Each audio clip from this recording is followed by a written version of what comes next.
Welcome to Jersey Reads the Classics, an audiobook podcast delving into the finest works of our literary masters. Unfortunately, it's read by this woman. What the hell? Who cares? Let's go on an adventure. Hello, everybody, and welcome back to Jersey Reads the Classics with your host, Rosie DeCantia. All right, my friends, the only recap I'm going to say, because I never recap, is Alice is in the garden, which was her goal from the beginning. So we are going to go right into Chapter 8. Are you ready? Yes, yes, yes. Let's do this. Okay. Chapter 8, The Queen's Croquet Ground. A large rose tree stood near the entrance of the garden. The roses growing on it were white, but there were 3 gardeners at it, busily painting them red.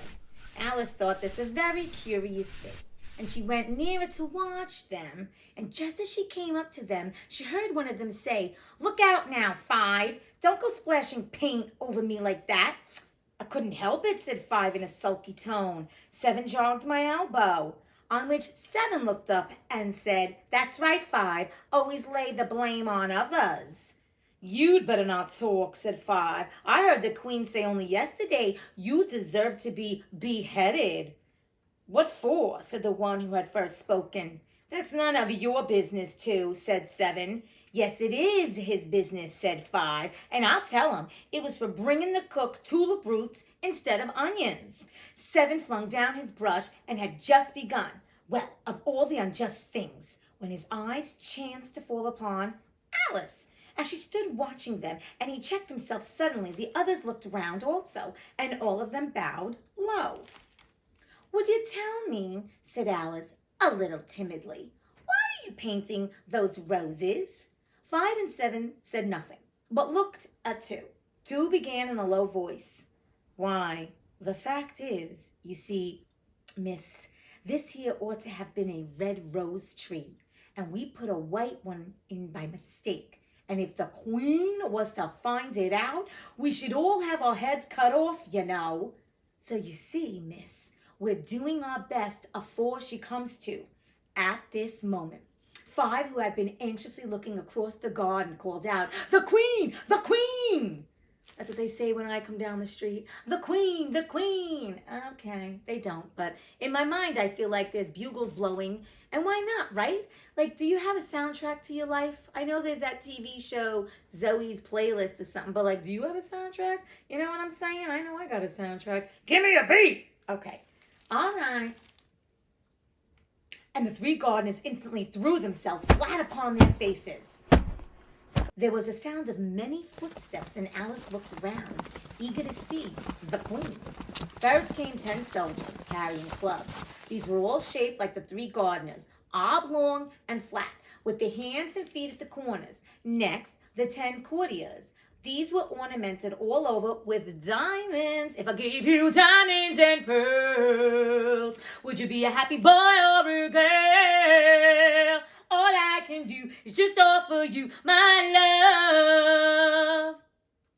Sometimes I like to say that I have singing Tourette's, and I do break out in a song. I've contained myself in most of these chapters and have only sung very little. But sometimes the mood hits me. Does it ever happen to you? Sometimes you're just like, I gotta sing it out, dance it out, like dancing it out too. Who doesn't like to do a little dance? That's all I'm saying. I finally learned to floss, but that is so passe. I know, I gotta get over it. Okay, so we got the diamonds. Okay, and walked 2 and 2 as the soldiers did. After these came the royal children. There were 10 of them, and the little dears came jumping merrily along hand in hand. In couples. They were all ornamented with hearts. Next came the guests, mostly kings and queens, and among them, Alice recognized the white rabbits. Yes, it was talking in a hurried, nervous manner, smiling at everything that was said, and went by without noticing her. Then followed the knave of hearts carrying the king's crown on a crimson velvet cushion. And last of all, this grand procession came the king and queen of hearts, playing with the queen of hearts. That's an old song. My God, that was Juice Newton. Look that up if you're a youngin'. But you older folk, you'll know. Alice was rather doubtful whether she ought not to lie down on her face like the three gardeners, but she could not remember ever having heard such a rule at processions. And besides, what would be the use of procession, thought she, if people had all to lie down upon their faces so that they couldn't see it? That's very smart, Alice. She's absolutely right. It's ridiculousness. But we all realize, because we all know, Queen of Hearts, Diamonds, their pack of cards, right? Exactly. Just an FYI. Okay. I mean, I know you know this, but what else? If you've never heard the classic or you know nothing and you've lived in a cave and you know nothing about Alice in Wonderland, yes, the Queen of Hearts. It's like the deck of cards. They're all decks. They're a deck of cards. Okay. So she stood still where she was and waited. When the procession came opposite to Alice, they all stopped and looked at her, and the Queen said severely, "Who is this?" "Oh, I love it. This is perfect timing. Here is the Queen of Hearts with Alice. How lovely." But we all know she ain't lovely because she already sound like a bitch. Thank you very much. She said it to the Knave of Hearts, who only bowed and smiled in reply. "Idiot," said the Queen, tossing her head impatiently and turning to Alice. She went on, "What's your name, child?" "My name is Alice, so please your majesty," said Alice very politely, but she added to herself, "Why, they're only a pack of cards after all. I needn't be afraid of them." Amen. "And who are these?" said the Queen, pointing to the three gardeners who were lying round the rose tree, for, you see, as they were lying on their faces and the pattern on their backs was the same as the rest of the pack, she could not tell whether they were gardeners or soldiers or courtiers or three of her own children. "How should I know?" said Alice, surprised at her own courage. "It's no business of mine." The Queen turned crimson with fury, and after glaring at her for a moment like a wild beast, screamed, "Off with her head! Off! Nonsense!" said Alice very loudly and decidedly, and the Queen was silent. Look at Alice. I mean, this girl just gets more and more to be a badass, okay? Let's think about it. I mean, she has been speaking up for herself, but here she is, faced with the whole deck of cards and this Queen who's got a real, bug up her ass and seems like she's going to be problematic, obviously, with the whole procession and just her attitude. And Alice stood up for herself. I love that about Alice. She ain't taking any shit. She hasn't from the first day, and she's continuing to honor herself, respect herself, and speak up for herself, because no one, my friends, no one should disrespect you, okay? Easy for me to say, or not, okay? The King laid his hand upon her arm and timidly said, "Consider, my dear, she is only a child." The Queen turned angrily away from him and said to the Knave, "Turn them over." The Knave did so, very carefully, with one foot. "Get up," said the Queen in a shrill, loud voice, and the three gardeners instantly jumped up and began bowing to the King, the Queen, the royal children, and everybody else. Oh, is this what we call the royal flush? Oh my God. You know you're getting older when you're just making dad jokes and very bad puns. I like to think that I'm so very punny, but oi, they have gotten worse with age. I mean, 20 years ago, even 5 years ago, I don't think I would have made that pun. But anyway, I digress, as I always do. "Leave off that," screamed the Queen. "You make me giddy." And then turning to the rose tree, she went on, "What have you been doing here?" "Bitch." "May it please your majesty," said two in a very humble tone, going down on one knee as he spoke. "We were trying—" "I see," said the Queen, who had meanwhile been examining the roses. "Off with the heads!" And the procession moved on, three of the soldiers remaining behind to execute the unfortunate gardeners, who ran to Alice for protection. "You shan't be beheaded," said Alice, and she put them in a large flower pot that stood near. The three soldiers wandered about for a minute or two looking for them, and then quietly marched off after the others. Okay, the incompetence is very apparent. They didn't even look in the teapot. Really great soldiers. I wouldn't want them protecting me. "Are their heads off?" shouted the Queen. "Their heads are gone, if it please your majesty," the soldiers shouted in reply. That's funny, because their heads are gone, because they didn't see it, but they didn't say that they cut their heads off. Isn't that good? A little clever, even though they're a little stupid. I don't think they meant to be that so friggin' clever. But anyway. "That's right," shouted the Queen. "Can you play croquet?" The soldiers were silent and looked at Alice as the question was evidently meant for her. "Yes," shouted Alice. "Come on, then," roared the Queen, and Alice joined the procession, wondering very much what would happen next. It's a very fine day," said a timid voice at her side. She was walking by the White Rabbit, who was peeping anxiously into her face. "Very," said Alice.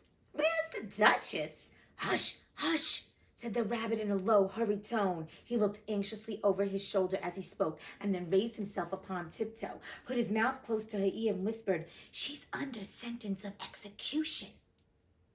"What for?" said Alice. "Did you say, 'What a pity'?" the rabbit asked. "No, I didn't," said Alice. "I don't think it's at all a pity. I said, 'What for?'" "She boxed the Queen's ears," the rabbit began. Alice gave a little scream of laughter. "Oh, hush," the rabbit whispered in a frightened tone. "The Queen will hear you. You see, she came rather late, and the Queen said—" "Get to your places!" shouted the Queen in a voice of thunder, and people began running about in all directions, tumbling up against each other. However, they got settled down in a minute or two, and the game began.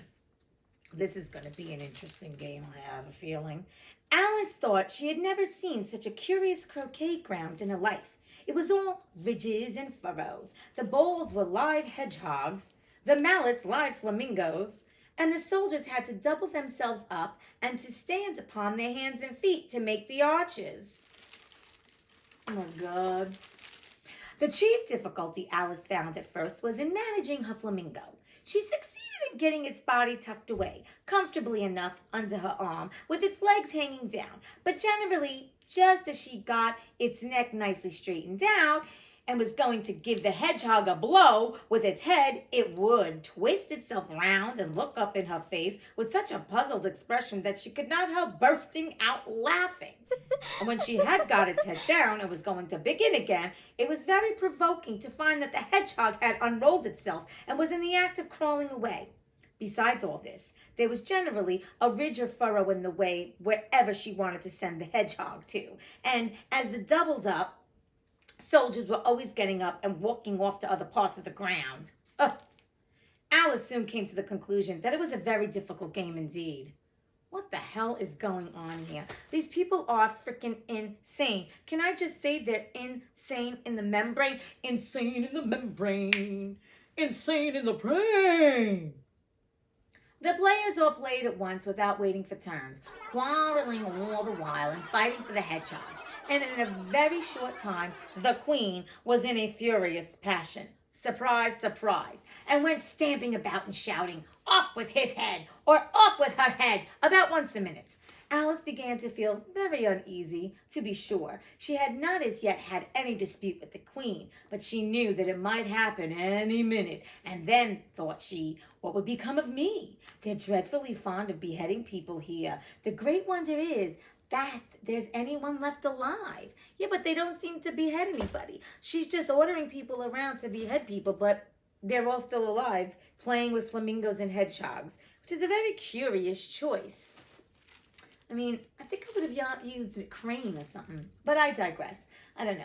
Anyway, she was looking about for some way of escape and wondering whether she could get away without being seen when she noticed a curious appearance in the air. It puzzled her very much at first, but after watching it at a minute or two, she made it out to be a grin, and she said to herself, "It's the Cheshire Cat. Now I shall have somebody to talk to." I like the Cheshire Cat. He's a sly one. "How are you getting on?" said the cat as soon as there was mouth enough for it to speak. Alice waited till the eyes appeared and then nodded. It's no use speaking to it, she thought, till its ears have come, or at least one of them. In another minute, the whole head appeared, and then Alice put down her flamingo and began an account of the game, feeling very glad she had someone to listen to her. The cat seemed to think that there was enough of it now in sight, and no more of it appeared. "I don't think they play at all fairly," Alice began, in a rather complaining tone, "and they all quarrel so dreadfully. One can't hear oneself speak. And they don't seem to have any rules in particular. At least if there are, nobody tends to them. And you've no idea how confusing it is, all the things being alive. For instance, there's the arch I've got to go through next walking about at the other end of the grounds. Oh my God, Alice, he asked you one freaking question and all she's doing now is complaining. But she's got a friend in this Cheshire Cat, which I kind of like. Like I said, I like that he appears and disappears. He might be a fun character to play, even though I identify, obviously, with the Queen of Hearts. Not that I'm violent or anything. I mean, maybe in the past I was. Being an Italian girl from Jersey, we can't help it. It's kind of in our bloodline. Okay. And I should have croqueted the Queen's hedgehog just now, only it ran away when it saw mine coming. How do you like the Queen? Said the cat in a low voice. Not at all, said Alice. She's so extremely... Just then she noticed that the Queen was close behind her, listening. So she went on, likely to win, and it's hardly worthwhile finishing the game. Did the cat just set her up? That was pretty bitchy. I mean, I don't own a cat, and I don't mind cats. I kind of like them, but that was a bitchy move. Like, he asked her that question knowing no one likes the Queen, and the Queen's right there. But Alice is smart. She covered her tracks. Alice is good. She's CYA and covering her ass. CYA, cover your ass.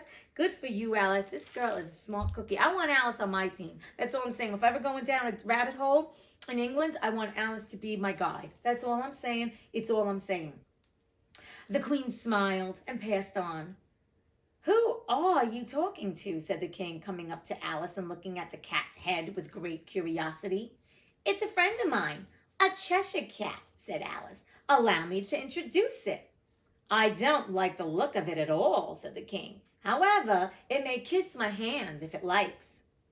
I'd rather not, the cat remarked. Don't be impertinent, said the King, and don't look at me like that. He got behind Alice as he spoke. A cat may look at a king, said Alice. I've read that in some book, but I don't remember where. Well, it must be removed, said the King very decidedly, and he called the Queen, who was passing at the moment. My dear, I wish you would have this cat removed. The Queen had only one way of settling all difficulties, great or small. And what do we think that's going to be, kids? Off with his head, she said, without even looking around. I'll fetch the executioner myself, said the King eagerly, and he hurried off. Alice thought she might as well go back and see how the game was going on, as she heard the Queen's voice in the distance, screaming with passion. She had already heard her sentence 3 of the players to be executed for having missed their turns, and she did not like the look of things at all, as the game was in such confusion that she never knew whether it was her turn or not. So she went in search of a hedgehog. Oh, this is cute too. I don't show many pictures, but look at this. There's Cheshire Cat with the King and Alice.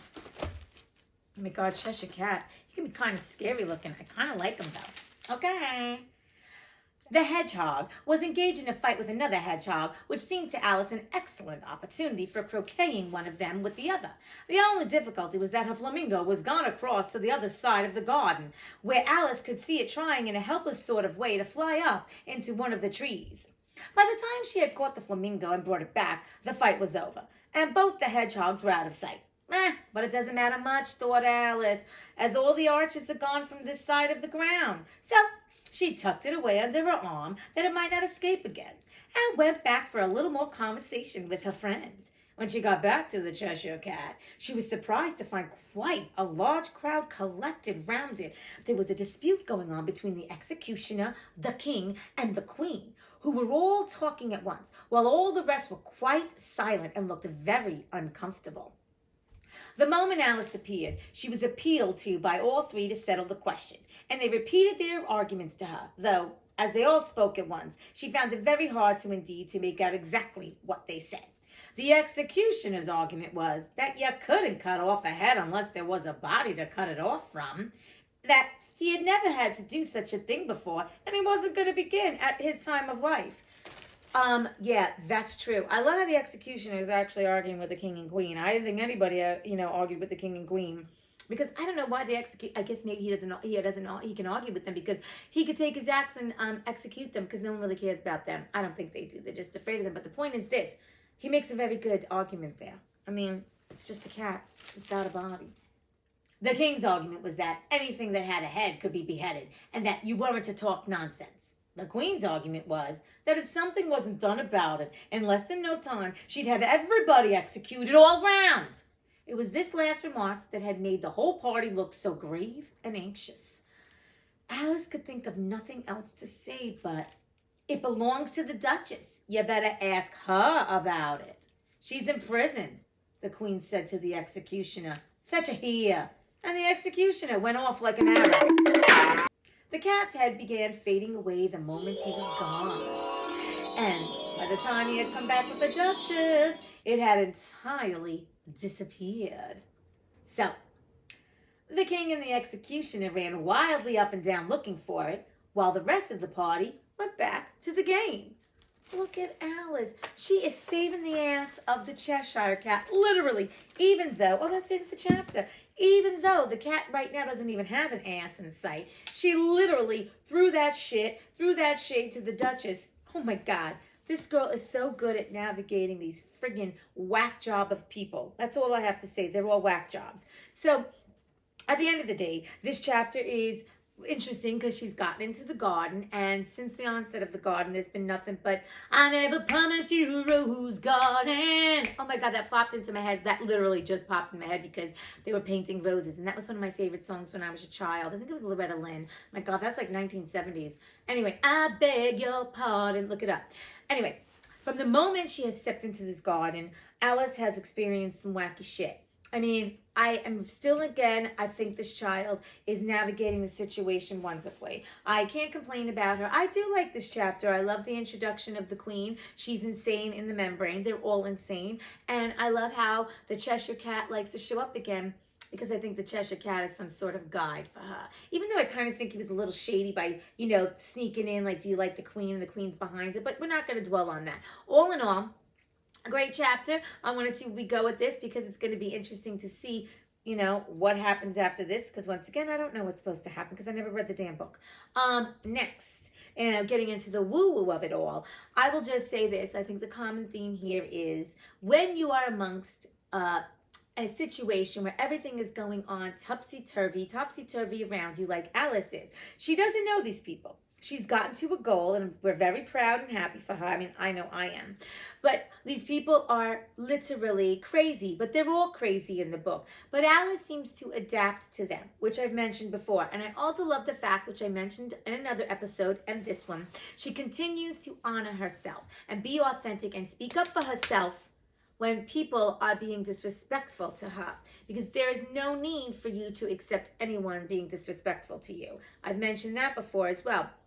Also, remember a few chapters ago, actually it was a long time ago, the caterpillar said, "Keep your temper." And Alice may get angry, but she doesn't lose her temper. She's staying very much with her head in the game. Haha, see what I did there? Once again, I know they're terrible puns. But she's just playing along. She's going along with it. And she's realizing this is not reality, of course. I mean, in a sense of, they're a pack of cards. How is this really going to hurt me? And all that good stuff, blah, blah, blah. But she's going along with it and just enjoying it for what it is. And not getting too, serious about it and too frustrated. And I think that's kind of another lesson in life. Not to have frustration with the things that may not be going the way you would like them to go. Because in life, we did talk about this. You're always going to be presented with stuff. Shit is going to happen. And it's about you staying in a collective, calm kind of mindset. Knowing that, not to be fearful of stuff, not to have anxiety. And I'm not talking if someone does have anxiety, when it comes to things like that, that's something that I don't take lightly. But I'm saying sometimes we can put ourselves into fear and anxiety when we're entering new situations or times when we're feeling a bit uncomfortable. But getting into that mindset of fear and anxiety is not the healthiest thing, because it's actually not good for you in your health, mind and body and spirit. And it just doesn't help you get through a situation. Because Alice was so calm, cool, and collected, right? They wanted to behead the Cheshire Cat. They're asking her for the opinion. And she calmly said, "It's the Duchess's cat." And you know what? Whether she knew that they were going to go fetch the Duchess, I mean, it doesn't make a difference. She came up with a solution in a situation where they were all going batshit crazy, cat shit crazy. Again with the terrible puns. I apologize for my terrible puns. But you know what? This is spirit. I can't help it. I'm just going with the flow. I'm just riffing here. And I think what's important is to show you that when you keep your head calm, your mind, everything is just collected, you can make better decisions. And that's also with your own life, whether you're in a relationship, a friendship, a work scenario, or your personal life. When you keep yourself calm and poised and not giving into the fear and anxiety and even sometimes hopelessness, and you can find a silver lining and find the good in it, you can totally make the best decisions for that particular situation and plod on through and get through it. So I also want to say it's also nice, the Cheshire Cat, which I do think he might be a sage or a spirit animal of hers, and he has showed up again, and it was a nice diversion for her. But I kind of liked how they helped each other, even though I felt he might have been a little shady. But I think they did help each other, and I like that she kind of has a relationship with the Cheshire Cat, even though, he's just there. It seems like he just appears, and I kind of feel in our life, have you ever had a guardian angel just appear? And when I mean guardian angel, I'm talking about a person who's helped you. And think about that. There was someone sent like at the right time, at the right moment that you needed someone to talk to, or you were out and about and a stranger comes up to you and tells you something, or needs to help you, or you need to help them, and you've been a guardian angel to them. So I'm going to say, and I'm going to encourage you, whether you're journaling or not, to think about that, the times that you have been provided for, when someone has shown up just in time. And also to keep your head and to think about how fear doesn't serve you, but what you could do in those times when you feel that fear and anxiety is overwhelming you, and reach out to people that can help you, or find something for yourself, a tool, a coping mechanism during that time, how you can get yourself back into a very serene, peaceful state. Well, on that note, my friends, I hope you enjoyed this chapter, all the mayhem. And, sometimes in life, we are amongst mayhemic times. I know that's not a word, but times where things are just crazy.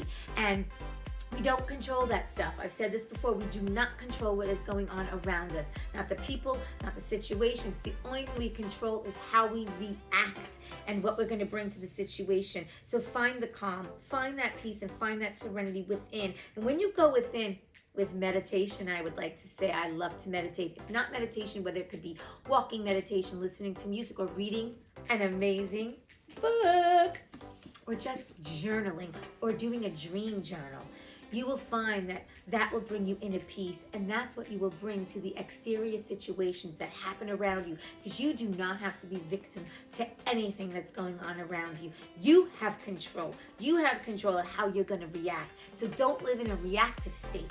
Live in a state of peace and calm, and that is what is going to come to the situation.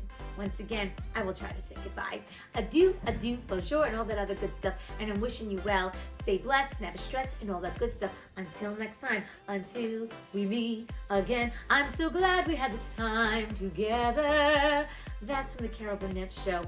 One of my favorite shows as a kid. I'm not going to lie. I love Carol Burnett, and I always thought Vicki Lawrence was a sister. If you don't know these people, look them up. Look them up, you know what I mean? Look them up, just like a good book. Okay, that's all I got. I don't know what else you want me to know. I don't know. Oh, I've told you some fun facts. Fun facts. I love Carol Burnett's show. I have a singing Tourette's. It's not really a medical thing, but I like to sing. It's kind of my thing. Singing is my thinging.